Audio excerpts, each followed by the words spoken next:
क्या है आध्यात्म? दर्शन, चिंतन धारा, विद्या या संस्कृति की परंपरागत विरासत। आध्यात्म दर्शन यानी जीवन का शाश्वत सत्य।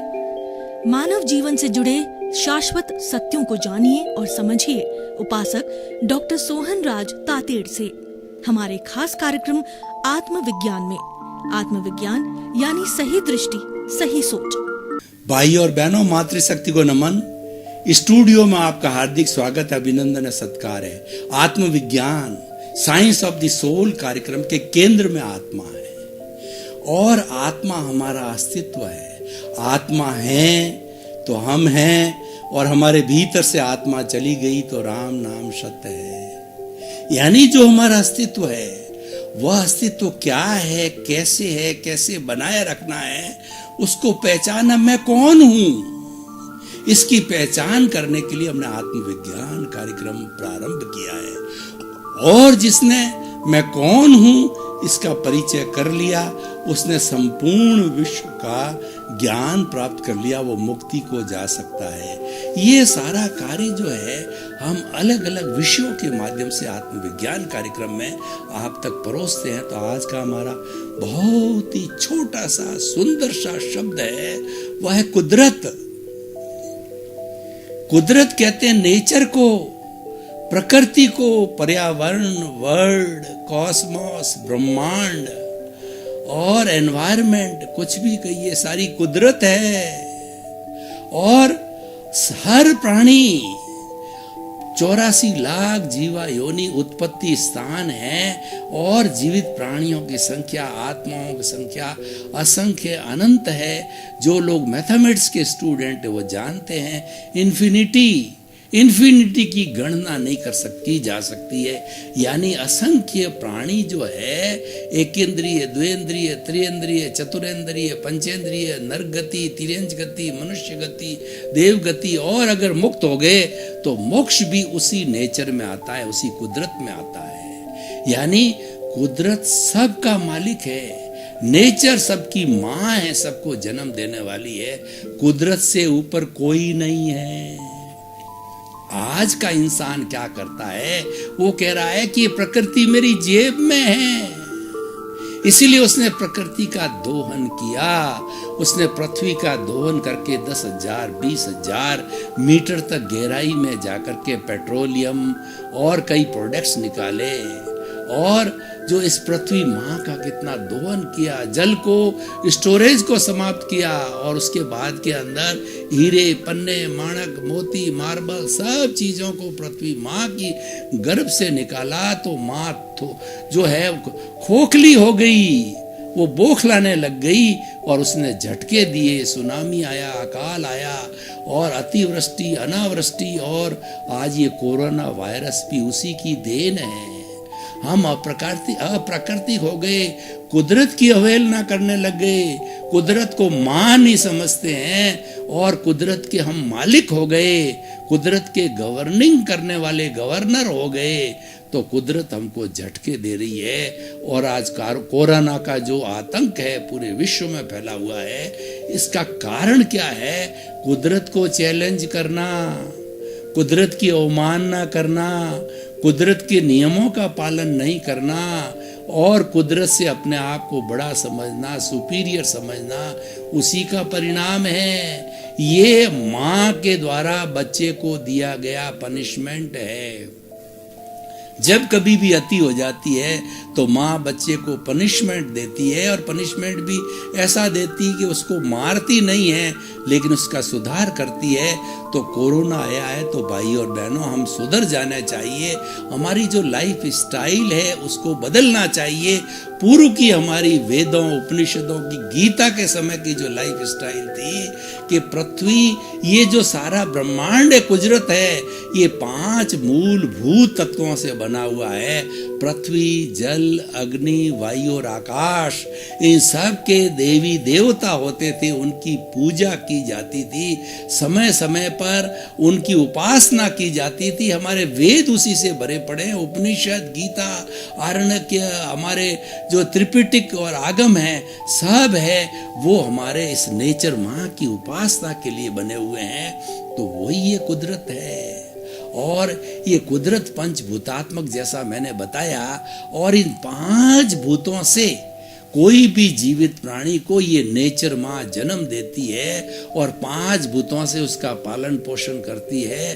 और जब उसका आयुष्य कर्म समाप्त होता है तो वह 5 भूतों वाला शरीर है, इस 5 भूतों में विलीन हो जाता है। पृथ्वी पृथ्वी में, जल जल में, अग्नि अग्नि में, वायु वायु में और आकाश आकाश में विलीन हो जाता है। और ये पूरी सृष्टि नेचर माँ एज इट इज होती है। नेचर माँ का एक कण भी, एनर्जी का एक छोटा से छोटा जो है वो मीटर भी जो है वह खर्च नहीं होता है। वो ट्रांसफॉर्मर हो जाता है कि ठोस द्रव में बदलता है, द्रव गैस में बनती, गैस वाइब्रेशन बदलती है। अलग विषय में उसमें नहीं जाना चाहता हूँ। मैं तो कह रहा था कि इस ब्रह्मांड को जो है हम कुदरत कहते हैं, तो इस कुदरत माँ की हमें अवहेलना नहीं करनी चाहिए।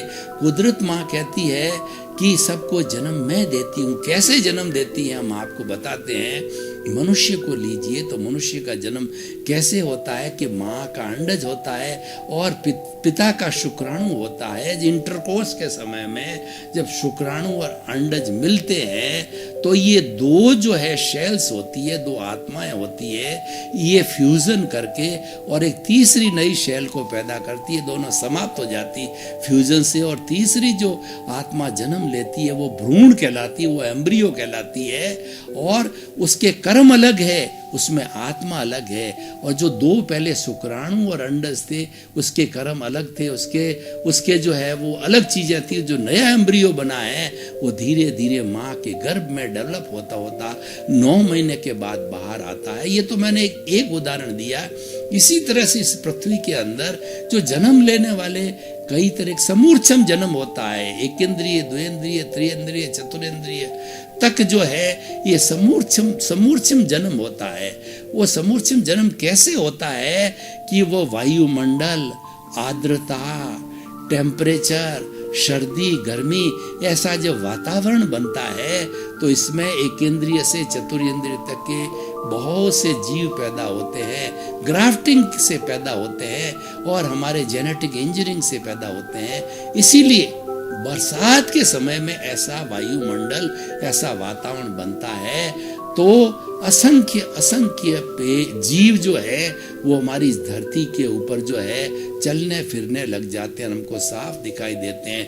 टिड्डी दल होता है, वह गर्मी के अंदर इस पृथ्वी को फोड़ करके बाहर निकल जाए, गर्मी के अंदर पृथ्वी के अंदर रहता है। जब ठंडक होती है तो वह जमीन फोड़ करके बाहर निकलता। कई जीव जंतु जब ठंडक होती है तो बाहर निकलती है। समूर्छम जन्म कहलाता है। और एक अंडज जन्म होता है। ये सब मैं बात क्यों कह रहा हूँ, ये नेचर से जुड़ी हुई है, कुदरत से जुड़ी हुई बातें। अंडज होता है वो अंडे में से पैदा होता है।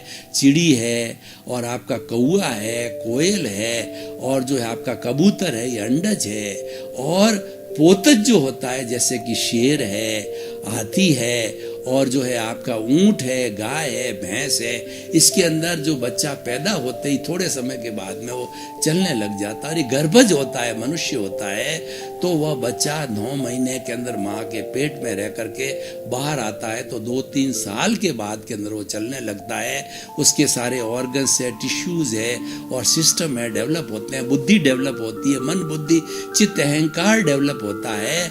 लेकिन उसके अंदर परमात्मा तो एम्ब्रियो में भी विराजमान होते हैं, तो वो सारा डेवलपमेंट करते हैं। वो विशुद्ध रूप जो आत्मा का है वही डेवलपमेंट करता है, वही ग्रोथ करता है, क्योंकि उसकी कैरेक्टरिस्टिक है। तो मैं ये कहना चाह रहा था कि सब हम कुदरत की संतान हैं। ये सारा वसुधैव कुटुंबकम है। वसुधैव कुटुंब का अर्थ मतलब whole world is a single family. ये हमारे ऋषि मुनियों ने हजारों साल पहले वेदों के समय में वसुधैव कुटुंबकम की कल्पना की थी कि हम सब वसुधैव के संतान हैं, भाई भाई है, हिल मिल के रहो, शांतिपूर्ण से अस्तित्व के साथ रहो, प्रेम सहानुभूति से साथ रहो, तभी भाईचारा डेवलप हुआ। भाईचारा का मतलब हमारी चर्या, हमारा व्यवहार भाई के समान होता है। भाई का व्यवहार कैसा होना चाहिए? राम लक्ष्मण जैसा होना चाहिए। सारे आज दुनिया के अंदर भाई भाई का संबंध है, वो राम लक्ष्मण से बढ़कर कोई नहीं होता है। उसका आइडियल है वो राम लक्ष्मण का भाई भाई का संबंध होता है। तो भाई और बहनों, मैं क्या कहना चाहता हूँ, कुदरत की बात कर रहा हूँ। ये सारा कुदरत के द्वारा होता है। और कुदरत क्या कहती है कि मैंने आप समस्त जो है 84 लाख जीवा योनि के उत्पत्ति स्थान के असंख्य प्राणियों को जन्म दिया है। और जन्म क्यों दिया है? क्योंकि राजस्थानी में एक कहावत है कि जो चोंच देगा वो चुग्गा भी देगा। माँ कहती है मैंने तेरे को चोंच दी है, मैंने तेरे को जन्म दिया है। तो कोई भी माँ जब बच्चे को जन्म देती है तो ये जिम्मेवारी लेती है कि जब तक वह पैरों पर खड़ा नहीं होगा, जब तक वह जो है अपना आप होश नहीं संभाल लेगा, तब तक मैं उसकी परिचर्या करें। इसीलिए हमारे ग्रस्त जीवन के अंदर माता पिता का दायित्व होता है बच्चे को पाल पोस कर निष्काम कर्म की भाषा से बड़ा करके उसको ग्रस्त के अंदर ब्याह शादी करके उसको व्यापार नौकरी करा के जब वो संपूर्ण रूप से पैरों पर खड़ा हो जाता है तब माता पिता उऋण हो जाते हैं, उनकी जिम्मेवारी समाप्त हो जाती है। उससे पूर्व तो ये नैतिकता की जिम्मेवारी है। ठीक उसी तरीके से ये कुदरत की जिम्मेवारी है और कुदरत जिम्मेवारी लेती है। कुदरत तो ये कहती है कि मेरे पास में संपूर्ण भरपूर प्राणी के लिए रोटी कपड़ा मकान शिक्षा चिकित्सा की मूलभूत सुविधा मेरे पास उपलब्ध है। All the needs which are required by a person is there is a plenty of these all things are with me. I am ready to give to you। वो 5 भूतों के रूप में देती है, पृथ्वी जल अग्नि वायु और आकाश, और इससे कन्वर्ट होकर के हमारा भोजन है, हमारे जितने भी सुविधाजनक चीजें इन 5 भूतों के समुच्चय से ही आती है। ये अलग विषय है, मैं उसमें नहीं जाना चाहता। तो हमारी माँ क्या कहती है वो समझना है।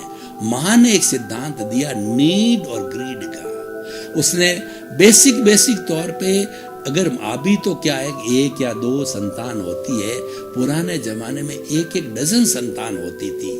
तो उस समय में क्या था कि माता पिता पढ़े लिखे भी ज्यादा नहीं होते थे और उस वक्त इनकम के सोर्स भी लिमिटेड होते थे। तो बेसिक उनकी जो रिक्वायरमेंट्स होती थी वो फुलफिल करते थे, इसलिए बच्चे बड़े योग्य होते थे, बिगड़ते नहीं थे। आज संतान 1 या 2 होती है और माता पिता के इनकम भी बहुत ज्यादा है, तो वो उसको 50,000 का मोबाइल दे देते हैं, 10 लाख की कार दे देते हैं, उनको अच्छा बंगला दे देते हैं, उनको घूमने फिरने खाने पीने की छूट दे दी जाती है। तो वो बच्चे बिगड़ गए। फिर कहते हैं इनमें संस्कार नहीं आते। संस्कार में आने के लिए नीड पर जाना पड़ेगा। हमने आजकल क्या है ग्रीड पर चले गए। भगवान कृष्ण ने भगवान महावीर ने क्या कहा कि नीड के लिए आप स्वतंत्र हो, जायज हो, उन्होंने अनुव्रत दिया और ग्रीड को वर्जित किया गया। ग्रीड लालसा है, ग्रीड तृष्णा है, ग्रीड लोभ है और वही डुबाने वाला है। जो हमारा राग द्वेष का मूल शत्रु है वह लोभ है, वो ग्रीड है। जो महात्मा गांधी ने क्या कहा कि ये मूलभूत आवश्यकताओं की पूर्ति के लिए आप कोई भी अतिरिक्त कार्य करते हो, ग्रीड है। ग्रीड कैसे? आपको 1 मकान की आवश्यकता, आपने 10 मकान खड़े कर लिए, और आपको खाने में 5 आइटम चाहिए, आपने 50 आइटम बना दिए। आपको कपड़े 1 साल में 5-10 ड्रेस चाहिए, आपने 100 ड्रेस सिलवा दी। और रोटी कपड़ा मकान शिक्षा जो है, आपको मूलभूत शिक्षा जितनी चाहिए उतनी है। तो इस तरीके से आज व्यक्ति अवहेलना कर रहा है। और माँ क्या कहती है, कुदरत क्या कहती है कि सब की जिम्मेवारी मेरी है, लेकिन मानव इतना ग्रीडी हो गया है कि आदमी की जो है आकांक्षाएं, तृष्णा, लालसाएं आकाश के समान अनंत है।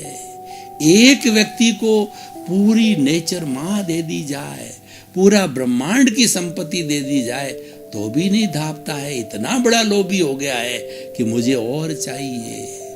तो वह पॉसिबल नहीं है, वो सारा ग्रीड कहलाता है और वह नेचर नहीं कर सकती, क्योंकि वो कह रही मेरे को सबका भरण पोषण करना है, मुझे किसी के साथ भेदभाव नहीं रखना है, ये मैं विषमता असमानता नहीं कर सकती। ऐसे लोभी व्यक्ति होते हैं वो लोग जो उनका जीवन बहुत छोटा होता है और वो जीवन का दुरुपयोग करते हैं, वो कर्मों का बंधन करते हैं और माँ की अवहेलना के कारण वो नरक और तिर्यंच गति के अंदर जाते हैं।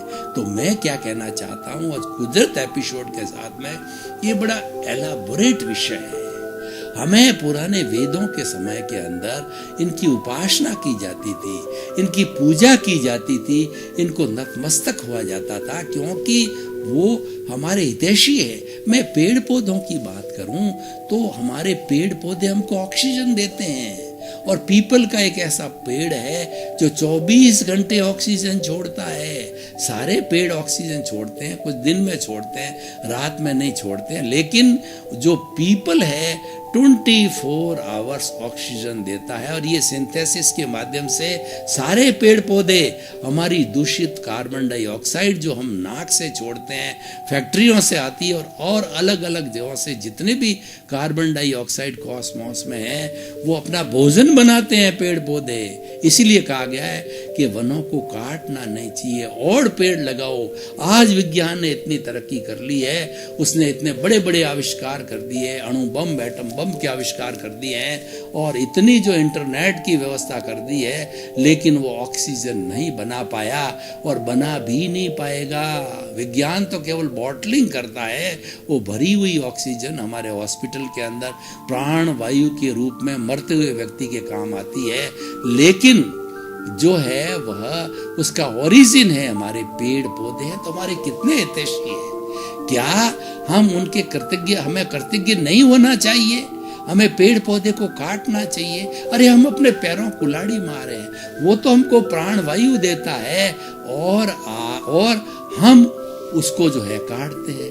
पानी को देखिए, पानी से 60% पानी हमारे शरीर के अंदर है, इतना पानी आवश्यक है शरीर को। सारी पृथ्वी पे 75% पानी है और हमारा पीने का पानी है, उस पानी के अंदर हमने केमिकल्स मिला दिए और कई फैक्ट्रियों का, और ये दूषित पानी उसमें डाल दिया।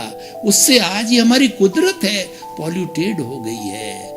आज जो है वो गंदे पानी के से जो है हजारों लाखों करोड़ों बच्चे मरते हैं, रोग पीलिया रोग होता है, अंधे होते हैं लोग। ये सब पानी से जो है वाटर बॉन्डेड डिजीज फैलती है। तो आप देखिए, पृथ्वी का दोहन हुआ, जल का दोहन हुआ, अग्नि को देखिए, अग्नि को जलाया जाता है। अग्नि को जब जलाया जाता है, ऑक्सीजन से जलती है, तो हमारे वायुमंडल में वैसे ही लिमिटेड ऑक्सीजन है, तो हम अग्नि का सीमित उपयोग करना चाहिए। हमारी रोटी पकाने के लिए या फैक्ट्री के लिए जितनी आवश्यकता, उसका हमें दुरुपयोग नहीं करना चाहिए। पृथ्वी जल अग्नि वायु, ये वायु है, ये शुद्ध है, प्राण वायु है, उस प्राण वायु को दूषित नहीं करना चाहिए। इसमें अलग अलग कार्बन डाइऑक्साइड, नाइट्रोजन और भी और गंदी गंदी गैसें छोड़ करके आकाश को पॉल्यूट नहीं करना चाहिए। तो मैं क्या कहना चाह रहा था कि कुदरत को जो है मैंने डिफाइन किया, उसके कॉन्स्टिट्यूट्स को मैंने डिफाइन किया।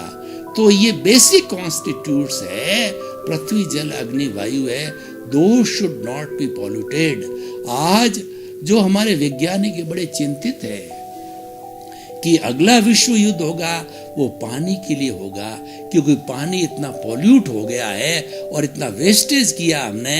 सारे पानी का जो स्टोरेज हमारे पृथ्वी के भीतर एक्यूफायर्स है, हमने सारा उसको निकाल करके और हम वेस्टेज करते हैं। शुद्ध पानी जो हमारा पीने के काम आता, हमें स्नान के अंदर 1 बाल्टी की जरूरत होती है, 10 बाल्टी पानी गिराते हैं। और हमने हमारी सुविधा के लिए आज अल्ट्रा मॉडर्न जो टॉयलेट्स बनाए हैं, कितना कितना पानी उसमें जाता है। गार्डन के अंदर कितना कितना हमारा पीने का पानी जाता है, कितना कितना पानी हम वेस्ट कर रहे हैं। अगर हम ऐसे ही वेस्ट करते रहेंगे तो हमारी अगली जनरेशन को पीने को पानी नहीं मिलेगा, तो वो पंगु बनेगी, नपुंसक बनेगी और उसकी उम्र कम कर। समय आने वाला है धीरे धीरे आयु घट रही है, स्वास्थ्य घट रहा है, प्रतिरोधात्मक शक्ति घट रही है, इस बात के संकेत है कि हमने कुदरत को पॉल्यूट किया। ये पॉल्यूट किसने किया? अब देखिए, दूसरा प्रश्न ये आता है कि हमारे सृष्टि के अंदर 84 लाख जीवा योनि में सबसे उत्कृष्ट, सबसे सुंदर जो व्यक्तित्व है वह मनुष्य है। मनुष्य जो है इस सृष्टि का सर्वश्रेष्ठ प्राणी है और सबसे ज्यादा कुदरत का नुकसान मनुष्य ने अपनी लोभ के कारण इसको पॉल्यूट किया है, पृथ्वी को खोदा है, जल को दूषित किया है, अग्नि को दूषित किया है, वायु को दूषित किया है, आकाश को दूषित किया अपने लोभ के कारण।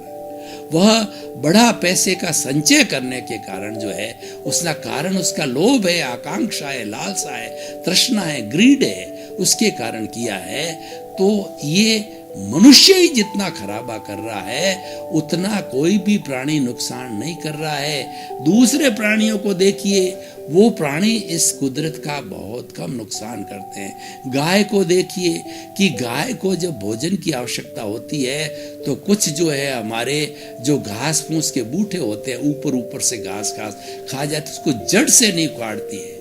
व्यक्ति तो पेड़ पौधों को जड़ से उखाड़ करके समतल करके अपना खेत बनाता है, रोड बनाता है और क्या क्या बनाता है, अटालिकाएं खड़ी करता है, भगवान जाने क्या क्या करता है। तो पशु पक्षी ने बहुत कम, वो तो बेचारे प्राकृतिक नियमों की पालना करते हैं, तब माँ उनका संरक्षण करती है। मैं आपको बताऊं कि हमारे मनुष्य के अलावा जितने भी पशु पक्षी, वाइल्ड एनिमल है, पक्षी है, पशु है, क्या आपने कभी सोचा कि उनका कभी कोई हॉस्पिटल है क्या?